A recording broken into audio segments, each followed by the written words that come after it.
welcome everyone to another week of the Focus TV. We got Cardo Dudley Jr., Octavia Wyatt, Raymond Lyons, Wilson Tarpe Jr., and this is season 9, episode 29. As always, we will get started with the Mystics. So, Ray, the floor is yours. What have the ladies been up to? Yeah, they currently sitting at 5-7. They've played twice since last time we spoke to you guys. They eked out a buzzer beater against Toronto at home on Friday. Then they kicked off a road trip against the New York Liberty on Sunday. Didn't fare as well in that game. They lost 86-64. Um, I mean, it 12 games in, but their deficiencies have been pretty constant across pretty much every game. You know, Turnovers have been hampering them, poor outside shooting, and they've just been sending teams to the line at a high rate. So those are three things they definitely got to clean up. And those three things are hindering what they're good at. We saw early in the season they were able to defend pretty well, but as the turnovers start to pile up and teams are getting out and running, they have very little time to set up their defense. And also, with them not shooting well, teams are getting rebounds and pushing the ball out on them as well. So they're not giving themselves a chance to get back in that defensive groove that we saw them start the season with. And offensively, with them not being able to hit outside shots, teams are just crowding the paint, which is their strength. They have a complement of bigs that can do a lot of things, but with teams kind of packing it in on them and making it tough, they're not able to take advantage of that. So yeah, man, they got to shore those things up. Otherwise, it's gonna be a pretty long season. Also they got to get some consistency at the point guard spot. As you all know, Georgia, she's coming off. She's basically in her rookie season. She tore ACL last year. She's just trying to get into the groove of things. She against Toronto kind of had a breakout game for her this season. Which was hopefully it would have got her going, let the rim open up a little bit. But she struggled again against the Liberty. She went 0 for 4 from 3, 0 for 5 from the field, and only 2 assists. She's got to find a way to get herself going. We saw in the preseason her strength was getting in the paint and making defenses collapse and then creating and making things easy for her teammates that way. Hasn't been able to do that since the season started. It's a different level of competition. She's playing against the starters in the regular season as opposed to preseason where she's playing against mostly younger players and players trying to fight their way onto a roster. But yeah, that the hole at point guard is causing some issues for the Mystics. Highlighted by their turnovers, their inability to get consistent offense. So yeah, man, we're going to see how that goes. The team drafted her in the first round last year, so they're going to give her a lot of rope. But if things continue to progress this way, I'm sure they're going to look for other options. Yeah, that's pretty much all that can be expected at this point. But they're not in a terrible spot. Like I said, they're 5-7. Had a few games that could have gone either way. But with the things they're struggling at, it makes it hard to compete and win games. They're sending teams to the line at an exorbitant rate, and they're not shooting well from the line. So, you can't, and they're not shooting well from the field either. So you can't be struggling in all those areas and turn the ball over and not be able to defend. So, we'll see how it shapes up. Like I said, they're in the middle of a road trip. They got Connecticut tomorrow. Then they're back in New York, and then they finish things up on Sunday at Minnesota before they return home next Wednesday to play Minnesota as well.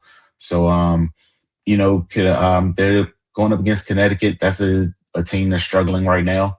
So hopefully that can give them some space to kind of get right and get some positive momentum going. But yeah, just those three things: the turnovers, the outside shooting, and the fouling or defense. They got to find some way to limit their mistakes in those areas if they want to turn the season around. And like you said, they'll be in action twice more this week before they return home. So Mrs. Outlooks, folks. We'll see y'all then. And again, we appreciate you guys for consistently tuning in and filling up the comment section after each and every game. We do enjoy it. All right, on to the NBA Finals. It is now concluded.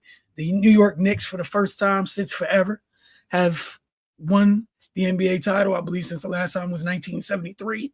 Cardo, we'll start with you and just we'll go through down the line of your thoughts as the finals is now concluded.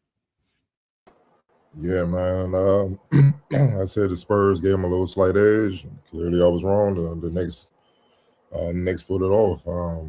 I think that 29-point comeback was really the end of the series. I know the Spurs put up a fight in Game 5 early, but it was just another repeat of what we've seen throughout the series, where they start off strong for the first 3 quarters, pretty much every game. They outplayed the Knicks. But then when it became winning time in fourth quarter, especially down the stretch in the clutch, man, you just saw the experience, the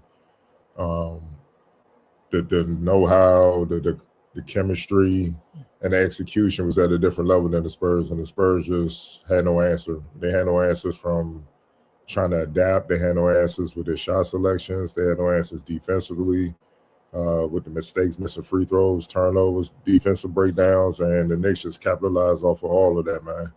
And they were able to pull it out. They literally won damn near every game, except for the one the Spurs won. The 4 games they won, they literally won at the end of the game. They literally that's when they pulled away, which really just shows the inexperience of the Spurs, man. By far they were the better team. It is what it is, man. And if you even look at the stats of the final stats of the series, it was damn close across the board. That's how close it was. The one glaring difference, the 3-point shooting. And, the Knicks shot a lot better. They shot 36% compared to 33% from the Spurs. The Knicks actually made 3 more 3-pointers total, but took 6 less. You see what I'm saying? That's how close it was. And those, that's 9 points. But think about if you go back and look at the final scores from all the games, that covers a couple games, you know what I mean? And then they had a couple more free throws than the Spurs did.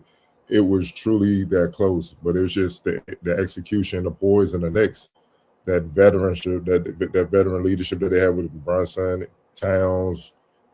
OG always been a serial killer. He really never shown no emotion since he came in the league. It's just one steady goal. I'm here to seek and destroy. He never really is not poised or not tuned into what the game needs, man. He's always locked in. And they got it done, man. And in some of those games, the Spurs helped them, especially that 29-point comeback. That's one that's always going to be thrown out throughout NBA history. It's like, how? And for generations now, years later, you're going to really have to just play it for people to understand how. And it's you live by the 3, die by the 3. I'll leave with that, man. But Jalen Brunson, man, what can you say, man? Just a hell of a player, tough, delivered when it mattered most. Didn't shoot the best from the field. Finals MVP, didn't shoot the best from the field. Overall, throughout the series, 42%, but he was scorching from 3 and the free throw line, 38% from deep, 86% from the free throw line. So he made up for not being able to shoot for the field by shooting it deep, well from deep, and getting to the line and making people play, man. You know what I'm saying? Average 32, 4-on-4. And one thing I loved about him in this series, he elevated his defense. That's one of the reasons. It's 2 reasons why I felt like I gave the Spurs, like I said, a slight edge coming in, because I was really impressed by how they went on the road and won in OKC. You know what I mean? I was like, oh, they really, really ahead of schedule. Okay. And then I was like, well, it's known Jalen Brunson is not that stout defensively. So they can probably attack him, wear him down. And if you wear him down, he can deliver late. You can get him. And that wasn't the case because he stood strong with defense. He held up. So they couldn't pick on him. So they had to find other alternatives. And then on the other side, they imploded. I'm talking about the Spurs. I don't know what was going on with the coaching staff, man. Just sticking with De'Aaron Fox when young fella Dylan Harper came in, got going. That's something they got to talk about all summer, man. But with his bad shot selection, the turnovers, talking about De'Aaron Fox, man, even some of the bad defensive lapses, Yeah, man. You just saw the poise, even from the Spurs. Some of the Spurs vets that saw a lot of action, it just wasn't there, man. And even Wemby, Wemby missed free throws. That box out with Mitchell Robinson would always stick in my mind. It's like, homie, you really got to get in the weight room. Like, he pushed you under the basket, Stephon Castle behind him, and with one hand, he playing with one hand, got the board, and still had presence of mind to kick it out. And y'all didn't, you ain't even trying to foul him. Like, it's little stuff like that ended up being the difference in the game and in the series, man. I thought Stephon Castle battled, but he got worn down. And see, that's the experience to know how to bounce back game to game that they're going through for the first time. He got worn down, and that's the other aspect of guarding Jalen Brunson. It's like a running back. You find you 2 yards here, 3 yards there, 2 yards here. In the fourth quarter, I'm gonna get that big one. I'm gonna break because y'all tired. Y'all tired of tackling me, and that's basically what happened to Stephen. That's why his legs were gone. Like, even that rebound when he Mitchell Robinson pushed Wemby under the basket. Stephon Castle was behind him. He jumped, but he had the legs to jump as high as he normally would have early in the series to try to at least get a hand on the ball. And Mitchell Robinson got him, man. So it's just little things like that just stand out, man. And yeah, man, Jalen Brunson, the performance he put in to close out the series, he basically roughed Finals MVP from OG. But regardless, man, hell of a series. I'm happy for New York. I was good either way. I definitely, if when we got it, cool. Regardless, you still got to deal with that monster for the next 10, 15 years. But even with Jalen Brunson getting it, I'm glad he shut a lot of people up with that small guard stuff, because you can't just say something can't be done just because it hasn't been done in a while or not. Young and different. Even going back to Dallas, where he really started making his name. Yeah, Luka was Luka, but he was killing right there with Luka, and he was closing, and people forget that. And he was doing that young, trying to figure it out. So, no, you can't knock him for that, man. And yeah, he deserved it, man. I'm glad he's, I've liked him since high school, man. He's just tough, and he deserves it. He deserves all the praise, all that King of New York stuff they say. Yeah, he deserves it. Well earned, that team, gritty, versatile, tough. They embody everything New York kind of stands for basketball-wise, man. That's why they're going to be probably the most beloved team moving forward, man, because it's recent, and they got so many different type of guys, and they got like native New Yorkers on the team and stuff. You know what I'm saying? Yeah, man. And the way they dominated throughout the playoffs, like they pretty much smacked the East. That was light work, and then they made light work of the young Spurs, man. So, and then I know they got a couple free agents that's coming up, Mitchell Robinson and stuff. Josh Hart, I think, is up that they got to kind of deal with, but they bring their guys back and they locked in. They got a big chance of trying to repeat. Octavia, your thoughts on the Knicks breaking through in that drought? I'm going to try my best not to be petty during this segment. Congratulations to the New York Knickerbockers. Yeah, I mean, I don't want to go too deep, like dwell too much on anything, because I think Frank just did a great job of breaking down a lot of it. But it's more so, like you said, like the one thing, like this team is going to be beloved for a very long time. I laughed and I thought, when I thought about it, we're about to have a bajillion more Jalens in the world. So there's definitely that. There's going to be somebody is going to name their kid Jalen after Jalen Brunson now, and it's just going to keep it continuously going. But yeah, like you said, like they literally, they lost one game since April,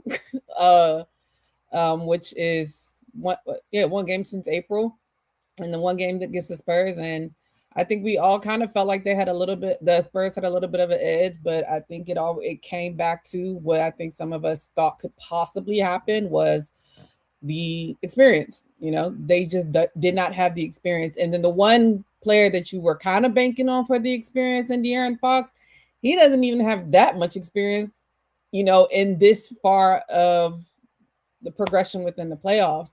And it showed mightily throughout that. And just as much as we talk about all of the Jalen Brunsons, the Karl Anthony Towns, Josh Hart's, all of them. But every player that played in this series for the New York Knicks contributed in some way, shape, or form at any point during this series, whether somebody was in foul trouble. Jordan Clarkson came off the bench in one of the games, scored 10 points in 11 minutes. We saw what Shamit did for a lot of this. Even Jose Alvarado had to come in at some times and give them key minutes within this as well. So it was literally a top to bottom team win, even from the coaching staff. And we know the coaching staff is going to be under a lot of pressure, just knowing where they were last year and where they were slated to be this year. And yeah, they did everything that they were supposed to do. The Spurs, unfortunately, like you said, they just weren't able to close out any of the games. Just as, like you said, how close each game was. And a lot of times it goes down to just being poised. And we can see the Spurs weren't. They were definitely the young team because you always saw them come out super high. And just like you said, pretty much every game they started off, to lose a 29-point lead in the finals is just bonkers.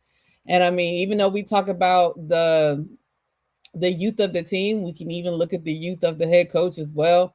I'm sure they were missing Pop on the sideline as much as they possibly could.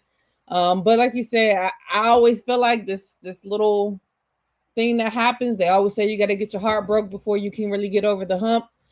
This is definitely a heartbreaker for the Spurs. A lot of people will say that they were ahead of schedule, and maybe they were, maybe they weren't. But they let one slip away, definitely. But the Knicks, you can't even say that on the Knicks side because the Knicks did everything they were supposed to do. They fought to the very, very end. Like you said, they came back pretty much in every single game. And to win it in San Antonio on their court, I know they had to suck for the Spurs even more.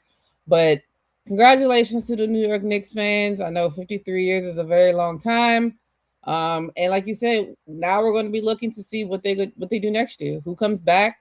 Who's going to be able to? Are they going to be able to duplicate this? We know the East is going to be a little bit stronger next year, and we don't know exactly what's going to happen with all of their key players. Even though I think there's a consensus that their core will stay together.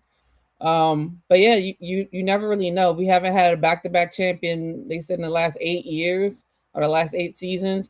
So now it's going to be on their shoulders to see if they can be the first ones to do it since the Golden State Warriors. But it's going to be tough to get back to. And just as much scrutiny as they were under last year, they're going to be under just as much, just because that's how New York Knicks fans are. They're greedy. Now they want more, and they're going to be looking for more. So congratulations to them again. Jalen Brunson definitely deserved it. How cool is it to win a championship with your dad as your coach? That's super, just something to always remember.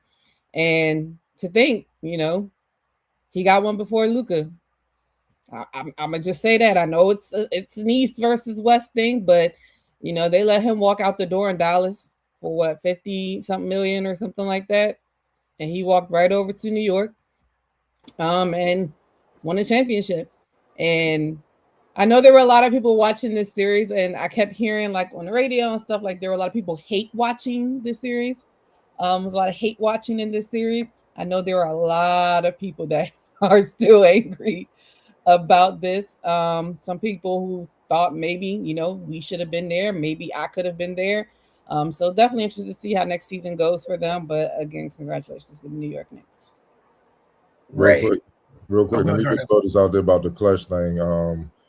So I got the stats for the clutch. The Knicks defense throughout the playoffs, they only allowed 66 points on 72 defensive possessions throughout the playoffs in the clutch. And the NBA look at the clutch as game being within 5 points of each team being within 5 points in the last 5 minutes of the fourth quarter or overtime. They only allowed throughout the entire playoffs, they only allowed 66 points.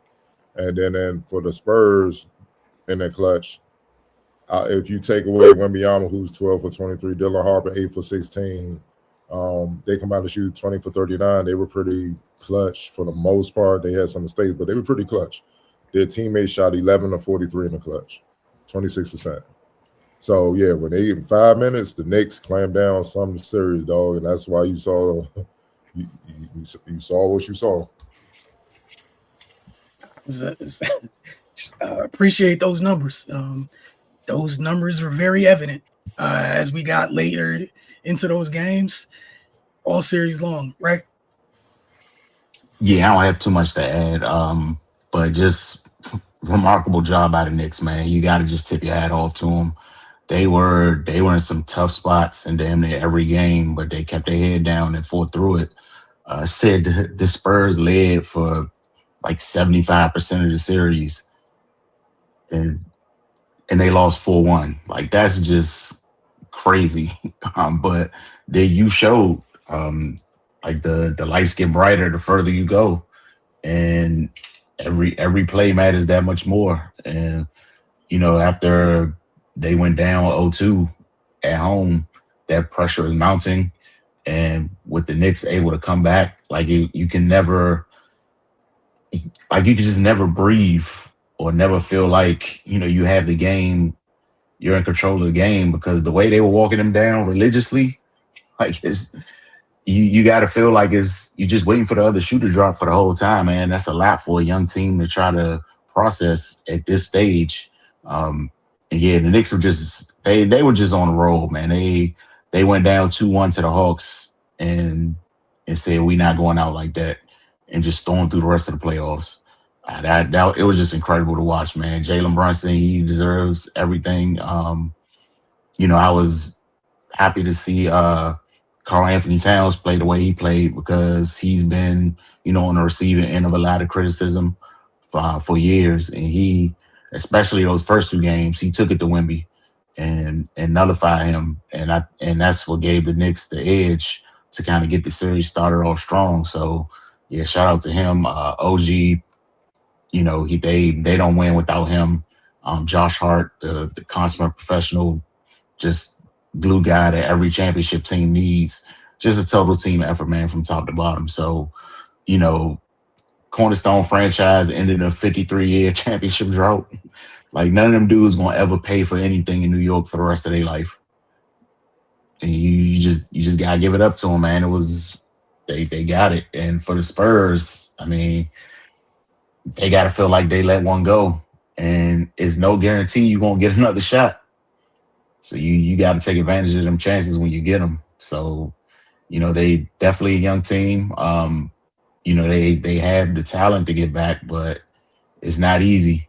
As you can see, it's not easy to get there, and definitely not easy to win. So, hopefully they stay in the lab this summer and come back next season even stronger.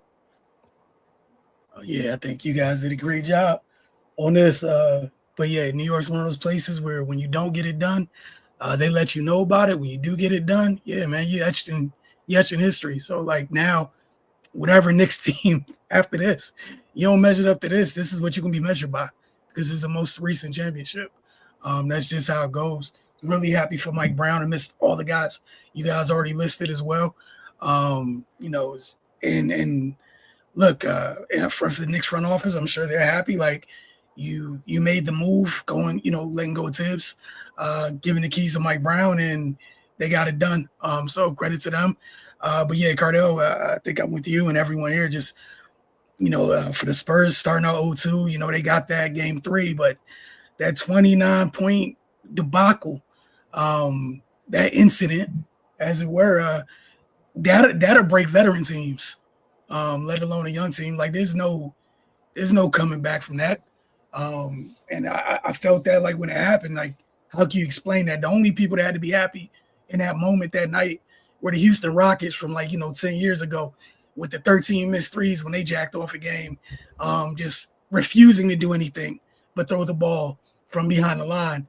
So the Spurs took that from them. But yeah, this offseason will be interesting for both teams, for different reasons. You guys mentioned De'Aaron Fox. I'm interested to see what they end up doing with that. But man, credit to the Knicks. And Cardotto's stats justified everything. That it made total sense.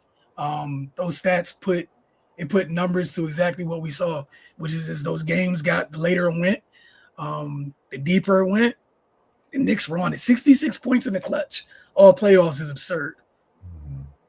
You know what I'm saying? Like that literally means, like, Ray, you were talking about them religiously walking you down. Like, as soon as they got close enough to reach out and grab your jersey, it was a wrap. essentially. Like, you weren't scoring again as soon as they got back in phase. But no, that's crazy. That it's gonna take me a while to let go of that 29-point loss until somebody makes that go away. But I'll leave it to you guys. You guys anything final before we move from the finals? Yeah, man. Mark Cuban got a thing with free agent point guards, man. And they leave and they become. But I'm joking, man. I know about Steve, but the Brunson thing was a little bit more tricky because the money that I guess a reporter he was asking for took them over the salary cap, and he's like, "No, we ain't going over the salary cap for that." But I also think, Brunson hit the pops and all, like Leon Rose is his godfather. I think that was his pop's agent. Then Thibodeau at the time, his coach from New York, and they go way back, like relationships. The NBA level relationships matter, man. So I think that was just too much especially when he wasn't gonna get the bread that he was kind of looking for. But yeah, man, most teams not gonna really go this out. Like, look, Giannis it's obviously we all know Giannis went out in Milwaukee. Was holding things up is a lot of teams are strapped. They're like, man, we too close to that second April, man. Then we gonna have to gut our team. And it's like, unless we like right there to try to win this thing, is it worth it in the long run? Because now you got to clean all that up if this doesn't work. And more than likely, the way a lot of these players move these days, if it don't work within a couple years, I want out. Like, damn, dog.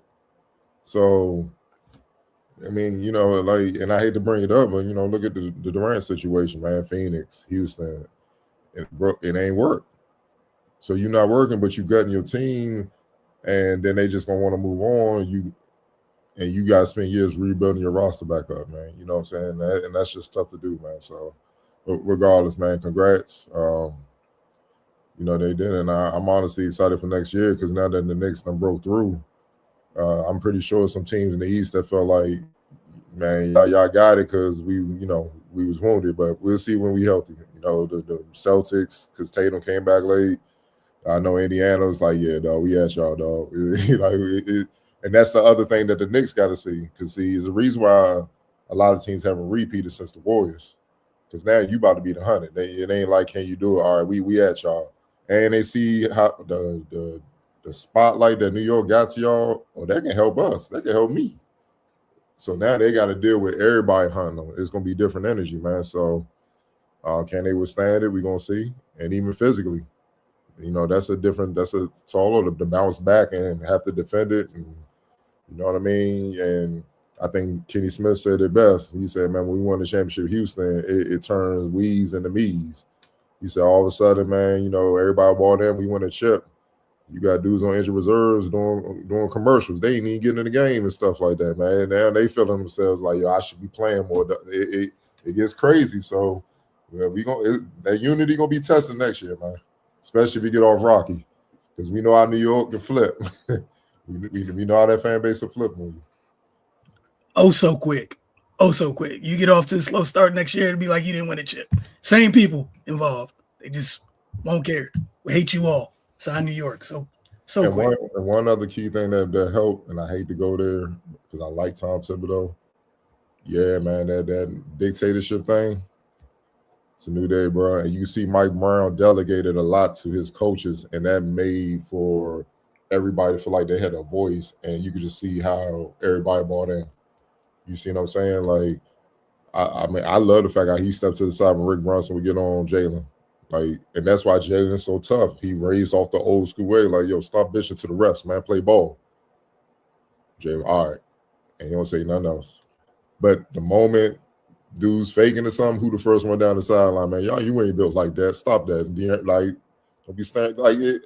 I respect that. And Mike Brown ain't no look. Go ahead, do what you do. But when it was time, he stepped up like, we doing this. And yeah, man. And, you got you got to consult with your people, man. And that's just the new time. Like all that dictator stuff, man. You're gonna have to make the final decision anyway. But people got to at least feel like, man, you hearing me. You respect where I'm coming from. Otherwise, what's the point? You might as well just be the only coach. Great point. All right, on to DMV Live standouts. And me, Cardell, you were in the gym this weekend. Yeah, man. Everybody know it's a live period season. This was the first live period for at the DeMatha DMV Live. It's multiple going on in the areas. One out there in Severn. It's one DC always at the DC one at Sidwell France. But this one kind of covers a multitude of teams from throughout the DMV, Northern Virginia, DC, and Maryland. So I'm not going to necessarily do like the top guys. That's going to be in my issue. That's coming up the whole complete list of the standouts. What I wanted to talk about tonight are sleepers that stood out. Names you might not know, but you should keep an eye on, so to speak, man. It's a lot of household names that killed, and no doubt. But I'm trying to touch on the sleepers, man, because there was a lot of kids that emerged that, I'm afraid in this day and age, unless they can help the bottom line for a lot of publications and scouting services, they won't get that much shine. So I'm gonna do my best to give them this shine. We're gonna start off with Paul the 6'5" guard Brian Mitchell Jr. Class of 2027. Look, man, he was very impressive, man, and I think he's one of the more complete two-way guards in the senior class. He combines size, skill, toughness, which is essential to trying to transition into college, and that's what a lot of college coaches are looking for, man. He did that all weekend. He averaged 16.5 points, 5.8 rebounds, and 3.5 assists per game, while posting efficient 48, 40, 87 shooting splits. That's impressive for high school players. And normally, high school players, they may put up big numbers, but the efficiency ain't there, if they even tracking it at all. But he was crazy efficient from all three levels. Mitchell was he showed he was at his best attacking downhill, using his strength. He had great body control, great instincts to get into the paint, and create scoring opportunities. He showed he had a reliable spot-up three-point shot. He forced the defenders to respect him beyond the arc. But his sweet spot is his ability to score on the block against smaller guards, or he could use his quickness and hit bigger guards, bigger wings with a variety of moves and get in the paint and score, get to the line. Defensively, he brought versatility. He competed on that end. When he closed out, he didn't close out with shooters having room to kind of get in their shot. He closed out and applied pressure to opposing ball handlers, where they had to kind of pivot and protect the ball. And, he used his length to disrupt passing lanes and challenge shots. He showed he had a high basketball IQ, which is essential to play at Paul the 6. That's why I believe they went undefeated last year in WCSC, won everything. He's physical, his ability to impact the game in multiple ways. And I think that will make him a valuable contributor, not just for Paul the 6 this season, but as he transitioned to college, because I definitely see a lot of offers coming in the near future for him. Next up is his teammate in the backcourt, Damian Robinson, 6'2" guard, class of 2028, man. He jumped out right away, man. He was super productive, especially going into his junior year, with his ability to score from all three levels and impact the game on both ends of the floor. He averaged 16.3 points, 5.8 assists, 2.3 rebounds in a steal per game. He shot a ridiculous 52.4% from the field, 50% from three, 85.7% from the free throw line. He's a little bit different than his teammate, where Brian Mitchell kind of let the game come to him, and then he attacks. Robinson's more aggressive. He gonna make it happen, and it could be a good and bad thing. But when he has a rolling, it's fun to watch. He has a nice mid-range pull-up jumper. It's a weapon. Due to his aggressiveness and his quickness, he can get to the spot and just elevate, and it's hard to kind of recover and block a shot. So he always has a go-to shot whenever it's trouble, and it's hard for defenses to take away that, especially if it's someone slower or bigger wings and whatnot. And then when they take away his driving lanes, which is what he's really trying to do, get to the basket, he has that to go to. He plays, like I said, he's aggressive. He has a motor, which is rare for guards. Most guards are, I'm too cool for school. I get to it. They try to be pretty. Nah, he attacks like his life depends on it. So as a defender, you got to be on your P's and Q's. And obviously in the high school level, most guys are not going to be on point defensively. So he takes advantage of it. He competes defensively just as well with the aggression that he does offensively. and he embraces physical matchups, man. And he set the tone for toughness and intensity for Ball 6. Again, while his attacking mentality is a strength, there are times he can play a little too fast, go a little too hard, and he can get out of control. And he rushes decisions. Sometimes it's bad shots, sometimes it's turnovers. But regardless, he knows how to reel it in, so to speak. So, but man, as he continues to just improve his pace and decision making, his blend of scoring, toughness, and two-way impact, getting it done on offensive defense is going to make him a priority moving forward for college programs. Next up is Isaac Smith out of Hargrave Military High School, at the prep program, the high school program. Another junior guard, 6'6", 2028 class. Again, nice combination of size, athleticism, and scoring versatility. To me, he was one of the most polished scorers at DMV Live One. 6'6" guard, he averaged 14.7 points, 6 rebounds, 2.3 assists, 1.3 steals per game while shooting 52% from the field. He's a true three-level scorer. He can create offense for himself in a variety of ways, definitely in one-on-one situations. And he has a polished mid-range game, and he consistently goes there when he needs to. He's comfortable as hell operating out of mid-post and low post, using footwork, strength, and touch to score against smaller defenders, while also, being able to find spot-up three-point shooting when the defense collapses. Defensively, he's tough. He gives you good effort. Again, with his size, he's able to guard, especially at the high school level, he can guard 1 through 4. But I know mainly they probably have him guarding the 2s and 3s. But at the college level, he'll definitely be able to guard 1 through 3. And while he constantly looks to score first, it can be, again, something he got to work on that, because he can get tunnel vision and he could just be locked in on trying to get his when guys are open, and that's something he got to keep trying to reel in and make the right read. When it's there, go ahead, but understand what's right at that particular time. Otherwise, teammates will get frustrated with him, even though he can score the ball. He got to get better just making a simple read, simple as that. But he did show encouraging playmaking instincts and a strong understanding for floor spacing once the coaches talk to him about it, which is a good sign. So he has it in him. He just got to be able to, and he's young, he just got to be able to figure out how to and when to apply both whenever the game dictates it. His ability to take over games with his passing, particularly during the dominant second half performance over the weekend, is a highlighted and underrated aspect of his game. So, as his decision making and three-point shooting continues to improve, he has the tools, man, to develop and become something special, without a doubt, especially going into his junior year of high school. Second, almost finished, Johnny Stewart, 6'5" guard, senior out of Westtown School. Another versatile two-way guard, super athletic, has a great feel for the game.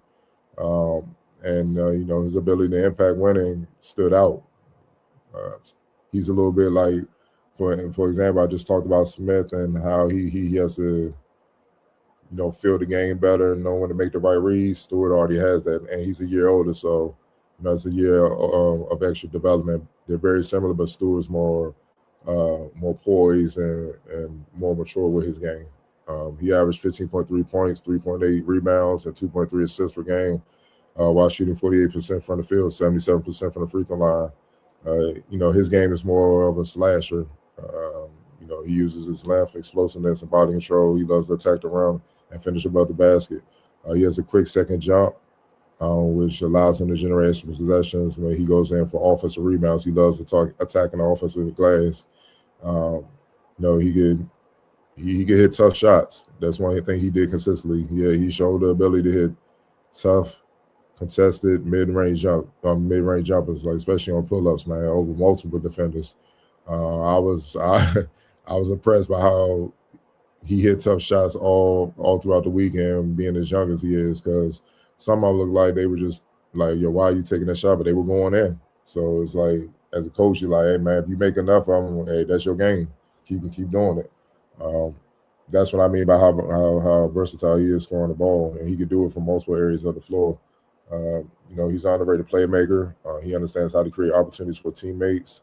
He got in the paint, consistently, and when the defense collapsed, he found open shooters. And then when he got going enough, he went right to the mid post and made the defense move to him. Like he manipulated the defense, which is thoroughly impressive, because that's something you kind of learn when you get in college. You know what I mean? And he went right to that when he hit a few jumpers and they had a key in on him. He manipulated the defense. So he would just post up from the mid post, back his defender down, and as soon as somebody came, he made the play. He made the play and then, got the shot that he wanted. Defensively, he brings energy, versatility. He's capable of guarding multiple positions. One thing he got to do is add strength and be more physical at times. Sometimes he just play, the athleticism game, but against bigger, stronger guards, that's not going to work all the time. So he got to be able to hit first instead of waiting to get hit and then moving defensively, because sometimes that bump is all you need for somebody super athletic getting the paint, and now they dunking on your big man, dunking on you. So that's something he got to continue to work on. He should become more of a consistent finisher through contact as he gets stronger, which will unlock another level in his offensive game. But, with this combination of athleticism, skill, IQ, the sky's the limit for this kid, man. So I expect a lot of D1s to be on him again, quick, fast, and in a hurry. And last but not least is his teammate, point guard Wilson Udoh, 6'1", point guard, senior class, 2027. I think he embodies everything that a college coach looks for in the floor general. He averaged 12 points, 3.3 rebounds, 4.8 assists, and 2 steals per game, while posting impressive shooting splits of 43, 42, and 100, which showcases his efficiency and all-around impact. Udoh is a complete league guard who can score from all 3 levels, whether creating off the dribble, attacking gaps in the defense, or knocking down spot-up jumpers. Like I said, he shot 42% from deep, and he didn't miss a free throw. So he could play on the ball and off the ball effectively. His handle, his poise, and pace stood out. He rarely got sped up, and he consistently made sound decisions under pressure. Udoh's feel for the game instincts and basketball IQ allowed him to orchestrate the offense effectively and efficiently, keeping teammates involved while controlling the flow of the game. As a passer, he's efficient and dependable. He don't really turn the ball over, and which means he values possessions. Defensively, he competed with purpose. He generated a lot of steals. Obviously, I said he averaged 2 steals a game. He has great anticipation. He has active hands, and he set the tone on that end as well. Bottom line, man, he impacts winning. And he's a natural leader, makes great decisions, and he elevates those around him, which is the number one job of a true point guard. And that's something that's missing in the game at all levels today, man. So, yeah, I know, it's not without a doubt. I know he's going to be on the radar of a lot of college programs, man, because it's hard to find a true floor general these days that just elevates everybody around him consistently. All right. And you guys be on the lookout when Cardell's new issue comes out. You see the full list of players that made a mark. Where you want to go, Cardell? Take it or leave it, or rapid fire? Yeah, man, we can go to take it or leave it. Chicago Bulls have hired Tiago Splitter as their next head coach. Splitter spent last season as interim head coach of the Portland Trail Blazers following the situation with Chauncey Billups after the first game of the season. Splitter will replace Billy Donovan, who decided to move on from the Bulls at the end of the season. Splitter led the Blazers to a 42-40 record and a number 7 seed in the Western Conference. Timberwolves assistant coach Michael Nori, Atlanta Hawks assistant Ryan Schmidt, and current Bulls assistant Wes Unseld Jr. were the other 3 finalists for the job. Splitter is the first head coaching hire of Executive Vice President of Basketball Operations Bryson Graham. With Splitter moving on to become head coach of the Bulls, the Blazers are expected to decide between Michael Nori and Tyler Lashbrook for their head coaching vacancy, man. What are your thoughts on, you take it or leave it, Tiago Splitter leading the Bulls, or should they have went with somebody else? Xavier. I hate to sound like a hater, but I feel like I want to leave it because, I just feel like there are so many other coaches, not saying that he's a bad coach, but I feel like there are so many other deserving coaches that have been and I can't, and I might be misspeaking when I say it because I don't know Tiago Splitter's complete path to becoming a coach and how long he's been on the sidelines, but I do know that from us talking not that long ago about some other coaches that have also been through the trenches and I really feel like deserve an opportunity. He did do a good job, of course, in Portland after I don't even know if they officially fired Chauncey Billups or whatever, but with his gambling situation and having to step up and unite a team that obviously was going to have a little bit of turmoil going through something like that, and to get them to the playoffs and to get the best out of the team that they have, because they have a lot of good pieces. They have a lot of young pieces as well. So, I mean, I'm not completely against it. I do just wish that there are some other coaches that would be able to get some opportunities like this. Now, I will say, I don't know what the Bulls are currently as far as a team. So I wonder how long they're going to give him as opposed to they would give another coach in the situation to kind of pull things together. We know they got a lot going on in Chicago as well, as far as player personnel and front office and all that good stuff. But that's what I'm kind of on the fence. But if I have to take a side, I'm gonna leave it just because I wish that there are some other coaches that I feel like have kind of been around the game, in my opinion, a little bit longer than Tiago Splitter. Again, I could be wrong. That I wish could have had an opportunity, had this opportunity. Yeah, Splitter was an assistant coach with the Nets from 2019 to 2023, the Rockets 23-24, coached overseas Paris basketball 24-25, then got with the Blazers last season, obviously. Now he's the head coach. So he has experience coaching both EuroLeague and the league, man. So Ray, what's your thoughts? You're taking it or leaving it? Tiago Splitter leading the new regime with the Bulls. I'm gonna take it for the Bulls, but I'm gonna leave it for the Blazers and Tiago Splitter, because yeah, he did a great job this year for Portland. So I'm not sure why they would just not elevate him. Yeah, why they just wouldn't try to keep him. And I'm gonna leave it for him because he went from a progressing situation to a uncertain one.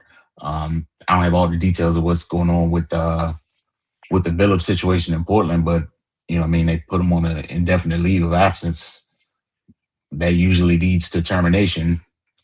So yeah, I'm just not sure why that situation went the way it did. But I mean, he gets the opportunity to be an official full-time head coach. So you know, that's something a lot of assistants are working towards. And yeah, hopefully he can right that ship in Chicago. But yeah, I just would like to know why he was allowed to walk from Portland. Like if that's me, I would just retain him. But you know, that's neither here nor there. And yeah, just glad he's getting an opportunity. Yeah, Ray. According to reports, that owner, a lot of cheap cutbacks. Word is he was hollering at coaches, saying he willing to pay 1.5, and that's severely below market value for NBA coaches. He even hollered at some college coaches, D1 college coaches. I know one was St. Louis coach from the A10. Damn, his name slips my mind right now. The head coach there. And he was like, man, you know, I'll give you 1.5. And he's like, dude, I make more than that here. So I think that has more to do with Tiago. Like, I'm out, you know, like I think he wanted to say, but that dude, yeah, and the owner ain't budging. He's like, man, I did the same thing with his hockey team, whatever the hockey team, Carolina, whatever the team is. He said he did the same thing. I don't think he understands the NBA is a different thing, but he will soon enough. So if that's the case, completely understand. Yeah. Wilson. Yeah, I'm gonna take it. Just Portland's funny, man. You out here monitoring checkout times and all types of wild stuff out there. That should be so beneath your purview as the owner of the team. But anyways, for Tiago, I'm sure he didn't. He had no clue he was going to be thrust into that role last year, and then he did a hell of a job. 42-40, and then making the playoffs last year. That was the first time the Blazers did that since 2020, the 2020-2021 season, I believe. So, yeah, hell of a job. And then with the Bulls, you getting in the ground floor. Obviously, it's a new start over there with their new GM. I know we talked about it like a couple of weeks ago when he got hired. Is Brendan Thompson? Who? The new Bulls GM. Brian Graham. Brian Graham. See, I'm all the way out of here. But yeah, you get a new GM, get a new coach. You guys get a chance to start this new road together. Which for Tiago, I'm sure it's an upgrade from a lot of what you just went through. Bryce Graham, my fault. Bryson Graham. Bryce Graham. Sorry. So Bryce Graham just got there. You get Tiago Splitter. Tiago just came off a 42-40 season when he wasn't supposed to be the head coach. Now you are supposed to be the head coach. Like, they chose you. So I'm anxious to see what Chicago's offseason continues to be like, but I'm not mad at it. I'm happy for Chicago. So yeah, I'm gonna take it on all fronts. Yeah, I'm not mad at it, man. I'm gonna take it as well. Definitely other coaching, well-deserved coaches out there that deserve a chance, man. It's just only 30 jobs, man. It's tough to get, but like he did a hell of a job with Portland, especially considering the circumstances they were dealing with, and new ownership, the Chauncey situation, and you dealing with a team that you're not sure what to expect. I like his development of Scoot Henderson. I like what he did with him. He took a lead quiet as Kevin, everybody not realizing that, just like they not realizing a lot of things in the league, like Keontae George and what he was doing out of Utah, just torching the league and stuff like that, man. But yeah, Scoot took a leap, and they were better for it. Drew Holiday and all that. I'm sure they had a lot to do with all that, man. So if he can bring that same kind of philosophy and impact to the Bulls, they'll be on their way, especially with them having with the 4th pick. So they're gonna get a good player, and then he come from the Spurs system, obviously. As a player, he's a big man. More than likely, the Bulls are going to draft one of the bigs, either Boozer or Caleb. Probably looking at whichever one they build, whichever one they draft to be one of the building blocks to get this team back to prominence, man. So who better than the big man coach? So I kind of understand exactly why Bryson Graham, selecting him, man. So I'm definitely rooting for him because he was caught in a hell of a situation. Like, I doubt he wanted to leave Portland because I already made my imprint here and all that. But man, you can't let people play with your value, man. That's just professional etiquette 101. Like, know your value. You know what I mean? When people play with that, I gotta get up out of here, dog, before it be a situation. We're gonna move on. Man. Top NBA draft prospect, Darren, take it or leave it. Last question for take it or leave it. Top NBA draft prospect, Darren Peterson, has visited the Washington Wizards, who hold the number 1 pick in the next week's draft, and does not plan to be with any other team, according to sources. Lottery teams have taken note of Peterson's decision to grant access only to Washington. The Utah Jazz own the number 2 pick and will not be dissuaded by Peterson's decision if they identify him as their preferred selection. The move comes as Peterson, BYU for AJ DeMassa, the presumed top prospect. Both believe they will be selected first overall. Peterson, 6'5" guard from Kansas, averaged 20.2 points per game as a freshman, the most in program history. He missed 11 games due to injury, the most for a projected number 1 pick since Kyrie Irving played just 11 games at Duke before being selected number 1 in 2011. Peterson wants to play point guard in the NBA, but does not view potentially joining Trae Young with the Wizards as an issue. Obviously, the first round of draft begins at 8 p.m. Eastern next Tuesday on June 23rd. Ray, take it or leave it. Peterson out here making in his camp making Olajuwon moves. I'm gonna leave it just based on our several conversations about what we would like the Wizards to do with that number 1 pick. But for him personally, I mean, you just said don't let people play with your value. If he believes that's where he should fall, then try to put yourself in a position to go where you want. We've seen players do it in the past. But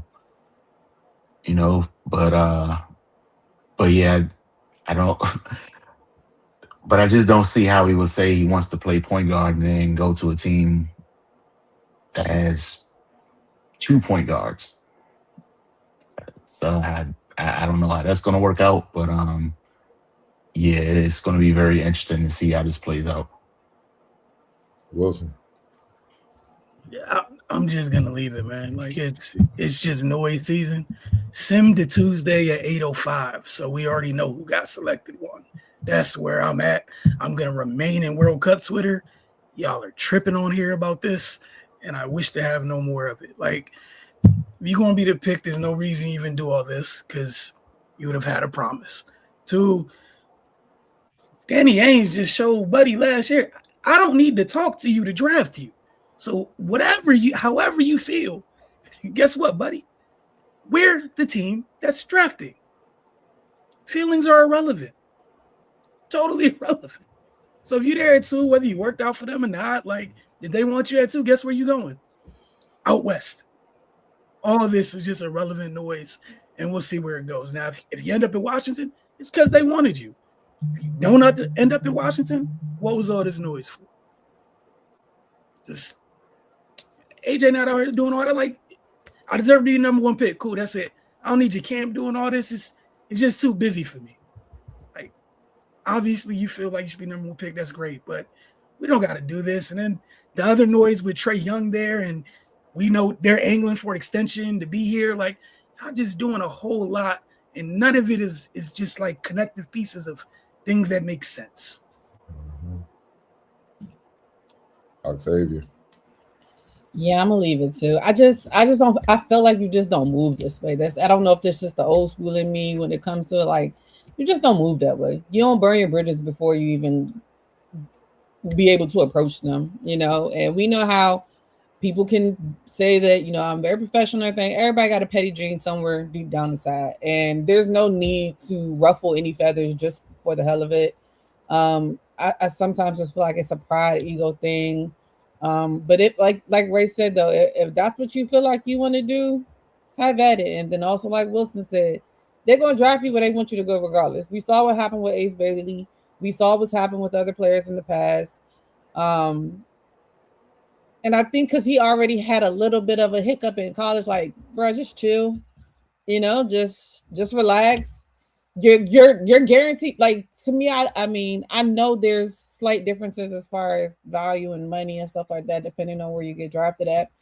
But we're pretty sure you're going to be 1 or 2. So it's like, I don't understand, like, even just taking the courtesy of going and seeing what it's about, because you never know where you might end up. And then you end up there and now you're scrambling, trying to figure out what's like, I just don't, like, what are you doing in the interim when you could be visiting this other team?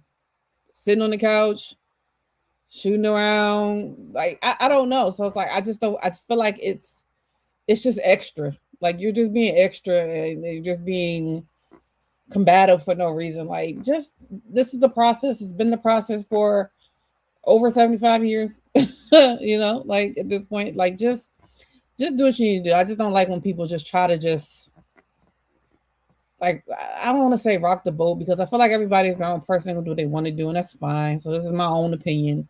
But I just wish that they would just say, like, hey, like, have the decency and the common courtesy to just go through the process, talk to the people. You might find out something that you didn't know that you might end up liking. You never know. But neither here nor there. That's on him. So good luck to him on Tuesday. Yeah, man. According to the reports, if it's true or not, he said his camp is like they don't want to go to Utah because Keontae George there and he plays point. Where I'm like, where's this guy 500 guards and like another 500 point forwards? Like I said, and then you could look at the money side of it. I think the number 1 pick makes $1.5 million more than the second pick on the rookie salary scale. Like, I mean, it ain't much difference though in salary. So. Or maybe he just don't want to play in Utah, because DC market and all that. I get it. It could be all that, but yeah, you gonna go where you gonna go, dog. Like, I don't even know why they play. I get agents; they gonna do what agents do. But teams gonna draft who the hell they want. You can come show up to play or cool. You know what I'm saying? Like you you're not gonna tell these teams what to do, man. Like that's something you have to earn. And I mean earn. Like Jalen Brunson, he can go up the front office and make demands and they can make moves.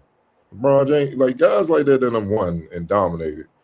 You a rookie coming in, man. You got it's just, and then it also puts a bad light on your name after what you just went through in college, which doesn't bode well with the rest of the league, man. You know what I mean? Like they may not express it on social media. Front office across the league, all front offices, they got egos, man. You see what I'm saying? And they remember too. See what I'm saying? So you see how you moving now? What if whatever team you land at, you don't perform well? Now you're a free agent. Now teams don't want, now you're not as coveted. Now teams, now that they don't want you. It happens all the time. I can name a whole bunch of players that's out the league that this, I don't even, I can give your name locally. Johnny Davis. What's his lottery pick? I believe it's 23. I don't put that all on him because the last regime I felt like didn't do him no favors. And then when the new regime came in, you ain't our pick. We drafting all these new guards. We're gonna let you go. And that could destroy your, like, I'm not saying that's gonna happen to him, but I'm just saying things change in the league quickly. It changes, man. You could be up today and be down tomorrow. So you gotta keep it even keel. You gotta be you always remain confident. You gotta keep your confidence up because that's what makes you who you are as a player. And we've seen when he's on his game, yeah, he looks special as hell. But we also seen when he's not on his game too. So it's like, it's a scary combination, but you gotta have some humility, man. Like you should be just like, man, I'm happy to be in the league. Let's get to it. Because I think if he go to the Jazz, Keontae, him at the 2, Ace, Markkanen, they got a nice little young mob out there, man. They do, man. Like they can hit the ground running. So why play this game? Why play this game, man? But age is gonna do what they're gonna do, man. So we're gonna see what it is next Tuesday, man. This is crazy. It's just crazy, man. Last question. I'm rapid fire. Giannis Antetokounmpo has given indications that he's willing to extend with the Boston Celtics if he's traded to the team.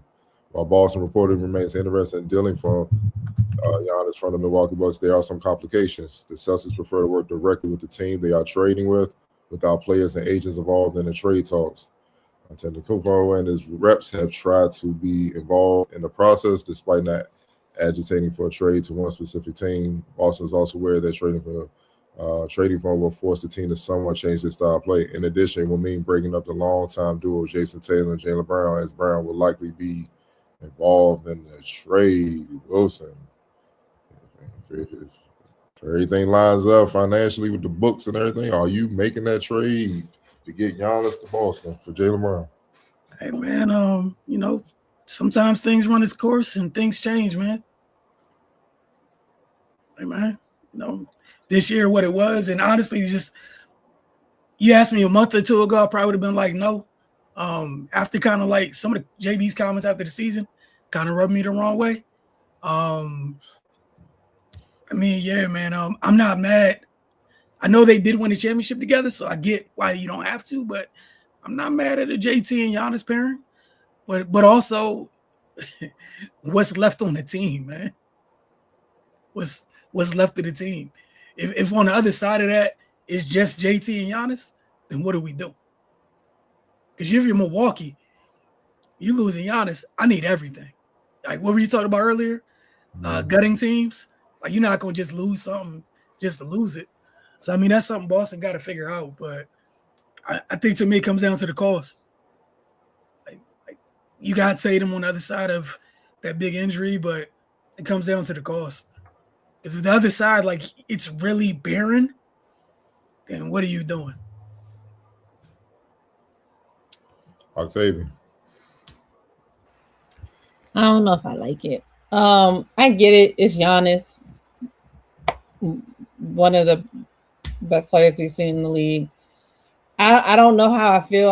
I mean, I know for the longest time it's been, can JC and JB play together? We saw them; they were able to do that. They were able to win a championship, and I don't really feel like they've gotten another chance to really kind of like run it back to a certain degree, because we know the JT injury, the gutting of the team that they just went through, and to go through that again, like Wilson was saying, like you're gonna have to give up other key players that they have, like Peyton Pritchard and Derek White, and all of the legwork and stuff that they just did with these others, if you want to call them, that nobody really thought would be able to help push them over the edge this year to play as well as they did. You're starting that all over again. And I'm personally not convinced that Giannis is 100% healthy. I know that it's up and down, and I feel like he's still in his prime, of course, but he's getting up there too, to a certain degree. But I don't know. So like for me at this point, I'm just closing my eyes and just waiting to see what happens, because I can't do nothing about it. No daggone way. I would love to see them keep the team that they have intact, but I understand the gravity of a player like Giannis.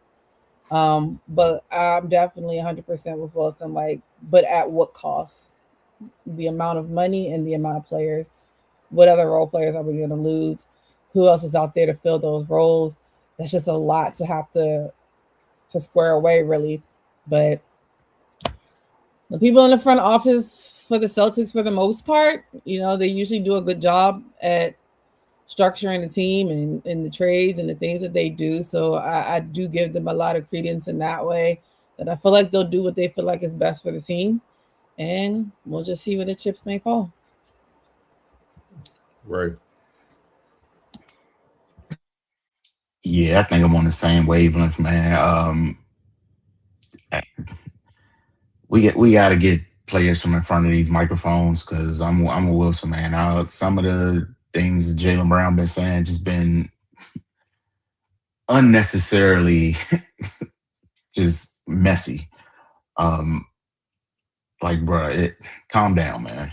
And it kind of sucks for Boston, because they're in a good situation. This was supposed to be a gap year. They finished with the 2 seed, and they fell in the first round, but went 7 games. Like, but this year was they overachieved this year for the situation they were in, and feel like it's not completely starting over. I mean, it could be, because like Octavian Wilson said, they might have to send a whole bunch of resources Milwaukee's way to make this trade happen. So, if the cupboard is bare beyond your top 2 guys, then to me, that's sort of regression. But yeah, it sounds like Jaylen Brown want to change the scenery. And we all know Giannis wants one. So I don't know, man. It's that they're in a bit of a tough spot.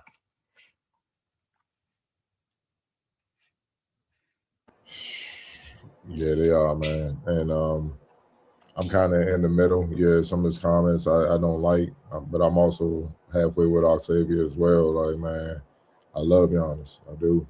36 games last year. It's been a steady decline since they won that chip. Shoot, the year before, Halliburton got him up out of there. Halliburton popped stepping to him, like, saying what he said. You know what I mean? It's I don't know, man.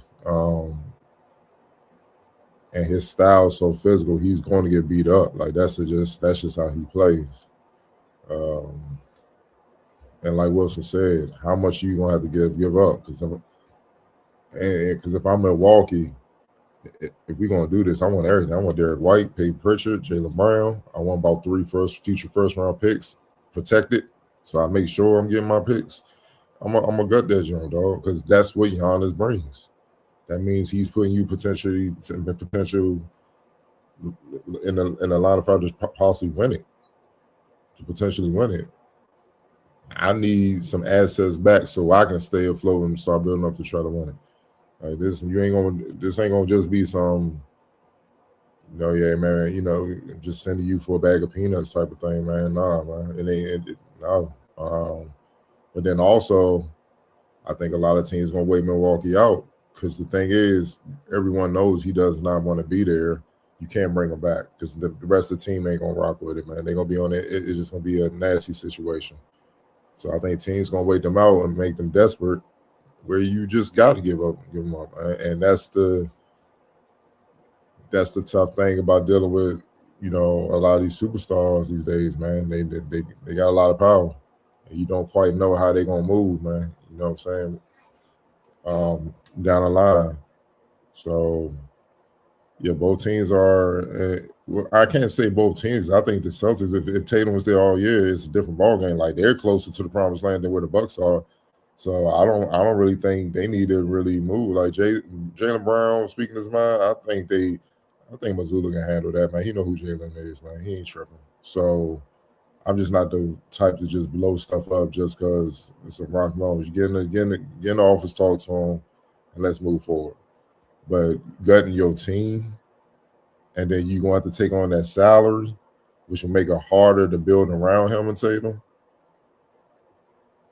I just don't know if that's the right move. That's why I'm kind of leaning more to what Octavia said, man. Like, it's just, nah, man. It's draft. It's plenty of bigs in this. Like, I get it. There's plenty of bigs in this draft. Just go get a couple of them, or free agent. Get somebody else for free agents that could just utility guy.